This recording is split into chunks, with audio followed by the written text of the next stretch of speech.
E se salvar o mundo fosse um acidente? Tem uma coisa curiosa sobre heróis. A gente sempre espera que eles saibam o que estão fazendo. Mas e quando o cara que vai salvar o mundo é justamente aquele que tentou fugir disso? Quando eu comecei a assistir esse filme, Devoradores de Estrelas, eu achei que ia encontrar mais uma história sobre genialidade, coragem e sacrifício. Aquelas narrativas que colocam um personagem brilhante no centro e dizem, relaxa, ele vai dar um jeito. Só que aqui não é bem assim. O protagonista não é o tipo de pessoa que levanta a mão quando perguntam, quem quer carregar o peso do mundo nas costas? Muito pelo contrário, ele tenta escapar e isso deixa tudo diferente, porque, de repente, salvar o mundo deixa de ser um ato heróico clássico e vira quase um efeito colateral. E eu não sei você, mas isso me pegou de um jeito muito mais honesto, porque na vida real, a maioria das pessoas não acorda pronta para fazer algo grandioso. A gente vai empurrando, adiando, racionalizando, até que, em algum momento, não tem mais pra onde correr. E é aí que vem a pergunta que o filme joga. Você faria o certo se tivesse escolha? O mais interessante é que a história não tenta maquiar isso. Não transforma o protagonista em alguém corajoso da noite pro dia. Ele continua com medo, continua inseguro, continua humano. E isso torna tudo mais forte. Porque quando alguém imperfeito faz algo extraordinário, o impacto é diferente.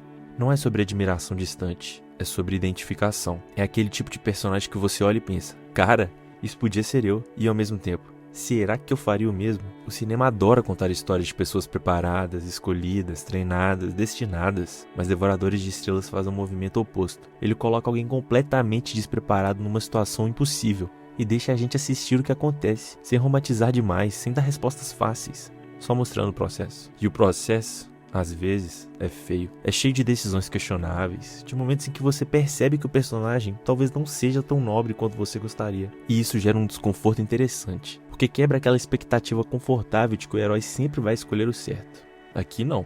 Aqui ele escolhe como dá. E de algum jeito, isso é mais corajoso do que qualquer discurso épico, porque assumir o medo e agir mesmo assim exige um tipo de força que o cinema nem sempre valoriza. Tem uma cena, ou melhor, uma sequência de decisões, que deixa isso muito claro. Quando o protagonista é confrontado com o peso real da missão.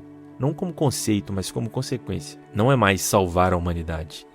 Você vai abrir mão de tudo que conhece, sem garantia nenhuma. E é aí que a gente entende que heroísmo aqui não é sobre querer, é sobre não ter mais escolha. E ainda assim, ir. Por isso que essa história fica na cabeça por tanto tempo. Porque ele não te inspira só pela grandeza, ele te cutuca pela honestidade. Ele não pergunta se você é um herói, ele pergunta algo muito mais incômodo. Até onde você iria antes de desistir? Em um momento do filme, existe um momento em que o silêncio deixa de ser ausência e começa a virar companhia. E poucos filmes conseguem capturar isso tão bem quanto esse filme. Aqui, o espaço não é só cenário. Ele não tá ali pra ser bonito, grandioso, nem vai te inspirar. Ele tá ali pra te engolir. E o mais interessante é que não é um engolir violento. Não tem explosão, não tem barulho, não tem caos. Tem silêncio. E é aquele silêncio que incomoda. E eu fico pensando, o que acontece com a gente quando não tem ninguém mais olhando?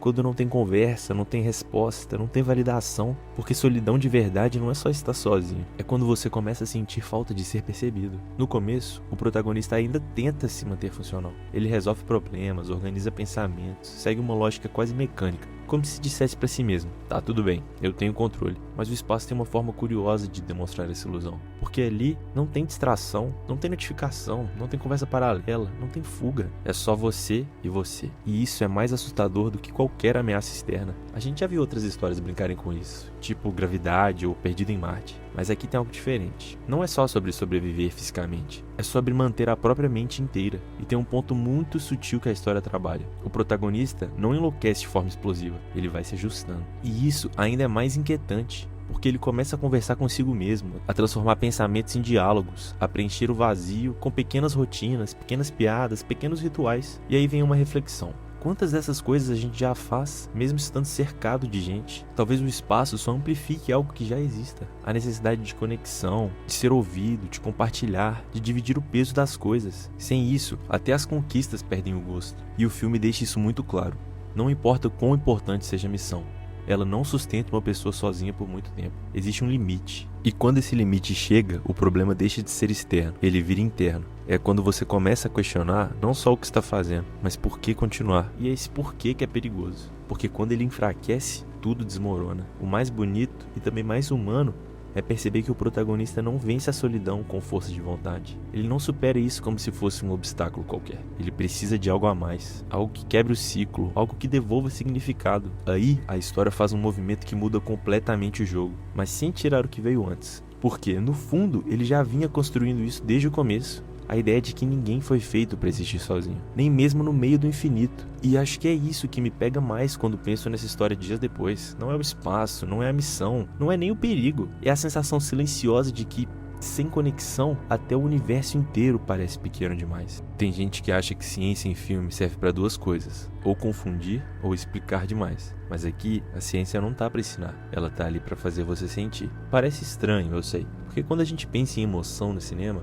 a gente pensa em diálogo forte, trilha sonora crescendo, olhar carregado de significado. Não em equação, não em experimento, não em tentativa e erro. Mas aqui, cada problema resolvido é quase uma conversa íntima com o desconhecido. E isso surpreende, porque ciência deixa de ser uma ferramenta fria e vira uma forma de se relacionar com o mundo. Eu lembro da sensação de acompanhar o protagonista lidando com as situações completamente absurdas, coisas que no papel seriam só técnicas complexas, até meio secas, mas na prática não são. Cada descoberta carrega um peso emocional. Não é só descobrir como isso funciona, eu ainda tenho uma chance. E isso é muito diferente. A lógica vira esperança, o raciocínio vira sobrevivência, o conhecimento vira quase um ato de fé. E olha que curioso, a gente sempre tratou fé e ciência como opostos, né? Mas aqui elas meio que caminham juntas.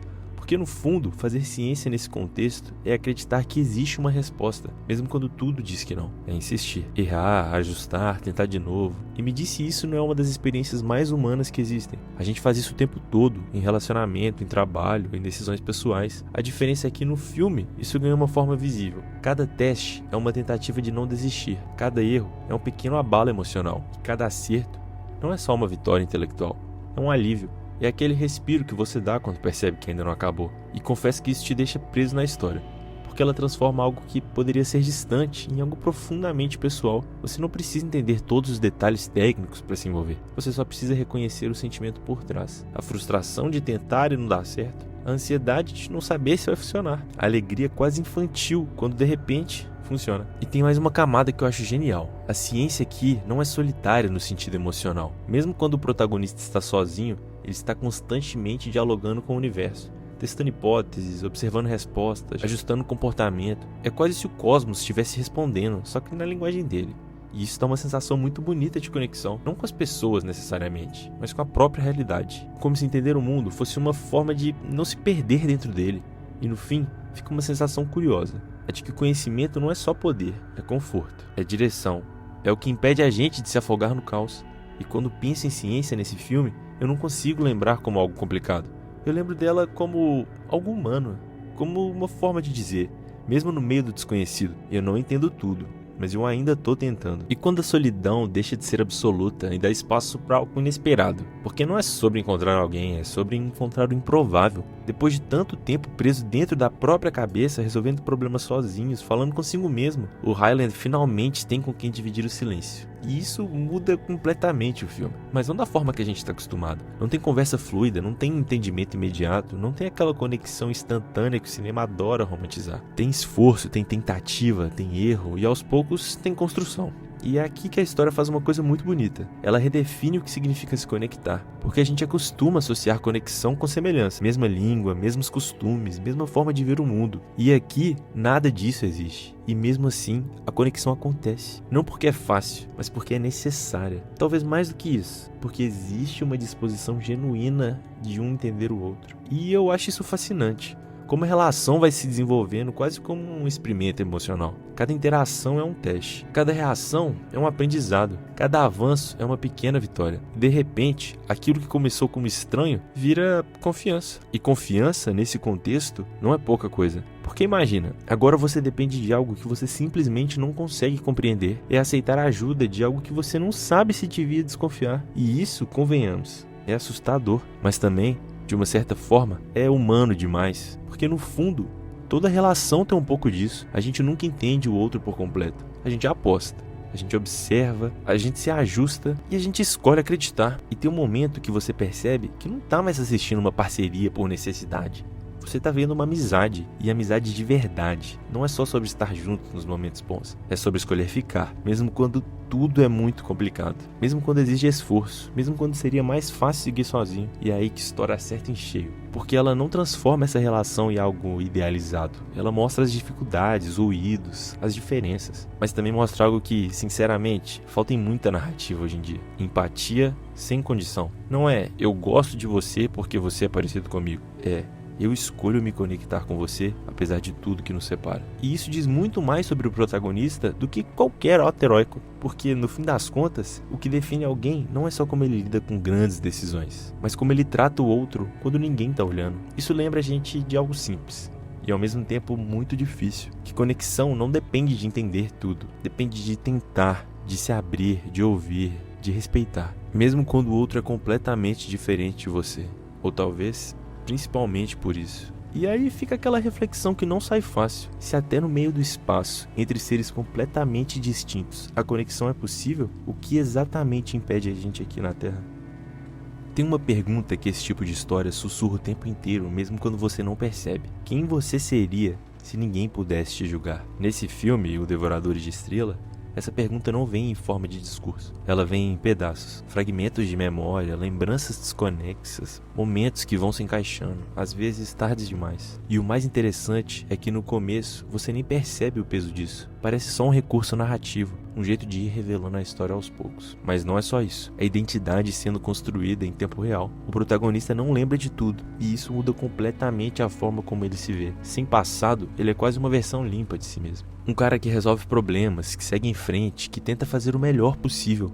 Mas conforme as memórias voltam, a coisa começa a ficar mais complexa e mais desconfortável, porque junto com as lembranças vem algo que pesa mais do que qualquer missão: a culpa. E culpa não é simples. Ela aparece gritando, ela vai se infiltrando em pequenos detalhes, em decisões que você começa a reavaliar, em versões de você mesmo que talvez você preferisse não conhecer. E aí a pergunta muda. Não é mais quem é você agora, e sim quem você foi quando teve escolha. E isso é muito mais difícil de encarar, porque enquanto o presente exige ação, o passado exige honestidade. E nem sempre a gente gosta do que encontra. O filme, ou melhor, a história, faz algo muito interessante aqui. Ele não trata o protagonista como um herói em construção, mas como alguém em revisão. Cada memória que volta não serve só para explicar o que aconteceu. Ela serve para confrontar, para mostrar que talvez ele não seja tão nobre quanto a gente pensasse que fosse. Que talvez algumas decisões tenham sido tomadas por medo, por ego, por autopreservação. E isso cria um conflito silencioso, mas poderoso. Porque agora não é só sobre salvar o mundo. É sobre se reconciliar com o que você foi. E me diz, isso não é algo que todo mundo já sentiu em algum nível? Aquela lembrança que volta do nada, aquela decisão que hoje você faria diferente, aquela versão sua que você meio que evita encarar. A diferença é que aqui não tem como fugir. O protagonista está literalmente preso consigo mesmo. Não tem distração, não tem validação externa, não tem ninguém para suavizar a história, só ele e a verdade. E tem algo muito forte nisso: perceber que a identidade não é fixa, ela é construída, revisada, reinterpretada. A gente não é só o que fez, a gente é também o que entende sobre o que fez. E talvez por isso que essa estrutura funcione tão bem, porque ela não entrega um personagem pronto. Ela mostra alguém se descobrindo, às vezes com orgulho, às vezes com vergonha, mas sempre avançando. E no fim, fica uma sensação meio agridoce, a de que não dá pra apagar o passado, mas dá pra escolher o que fazer com ele. E é aí que mora o verdadeiro arco do protagonista. Não na missão, não na ciência, mas nessa decisão silenciosa de olhar pra si mesmo e pensar: ok, talvez eu não tenha sido quem eu gostaria, mas ainda posso escolher quem eu vou ser agora. É curioso, a gente se acostumou tanto com o fim do mundo que quando uma história decide acreditar nas pessoas, parece até estranho. Tipo, cadê o cinismo? Nesse filme, o apocalipse tá ali, o risco é real. O cenário é desesperador, mas a forma como a história reage a isso não é. Isso me pegou, porque diferente de muita ficção científica recente, que aposta no colapso, na falha humana, no desastre inevitável, aqui existe uma escolha muito clara. A gente tem que acreditar. É preciso acreditar. Não de um jeito ingênuo, perfeito, mas de um jeito insistente, quase teimoso. E eu fico aqui pensando, quando foi que acreditar virou algo tão raro? Porque o que a gente mais vê hoje são histórias onde a humanidade falha, onde governos escondem coisas, pessoas traem umas às outras e no fim, tudo desmorona. E olha, isso tem o seu valor. Reflete muito mais no que a gente vive, mas esse filme vai por outro caminho. Ele mostra falhas, sim, mostra ego, medo, decisões difíceis, mas no fundo ele aposta que quando realmente importa, as pessoas podem fazer o certo. E isso não é pequeno. Tem algo quase emocionante, reconfortante em ver personagens que, mesmo sob pressão absurda, escolhem cooperar, escolhem compartilhar conhecimento, escolhem trabalhar juntos, escolhem tentar. E o mais interessante é que isso não é tratado como exceção, é tratado como possibilidade real, como se a história estivesse dizendo: olha, a gente pode ser melhor do que parece. E isso bate diferente, porque não é um otimismo vazio, é um otimismo construído em cima de esforço. Cada avanço na missão não vem de genialidade isolada, vem de colaboração. Rocky e Gracie, eles constroem ideias que se somam, de tentativas que se acumulam, de gente que, mesmo errando, continua contribuindo. E isso cria uma sensação muito forte de coletividade. Mesmo quando Gracie está sozinho fisicamente, ele carrega o peso e a força de muitas pessoas. E isso dá esse tom tão particular para a história. Ele não ignora os problemas da humanidade, ele só escolhe não parar neles. E num cenário onde tudo aponta para o fracasso, essa escolha vira quase um ato de resistência. Mas o ponto mais bonito, para mim, é outro. É perceber que o otimismo aqui não vem de certezas, vem de decisões. Ninguém sabe se vai dar certo, ninguém tem garantia de nada. Mesmo assim, eles continuam. E isso, de certa forma, é o que define esperança. Não como sentimento, mas como ação. Como algo que você faz, mesmo quando não tem motivo claro para acreditar. E aí a história fecha um ciclo muito interessante. Porque depois de tudo, solidão, medo, culpa, dúvida, o que sustenta o Gracie não é só a missão, é essa ideia de que vale a pena tentar, que vale a pena acreditar, que o esforço de hoje pode salvar alguém amanhã. E pode parecer simples, mas na verdade não é. No mundo onde a gente é constantemente lembrado do pior lado das coisas, escolher acreditar no melhor exige coragem. E Devoradores de Estrelas fica com você por muito mais depois que termina. Não pelas respostas que ele te dá, mas pela sensação que ele te deixa. A de que, mesmo no meio do caos, a humanidade ainda pode ser a melhor parte da história. E bom, essa foi a nossa análise desse companheirismo louco de Gracie e Rocky. Me diz aí o que você achou, curte, compartilha, comenta e te vejo em breve.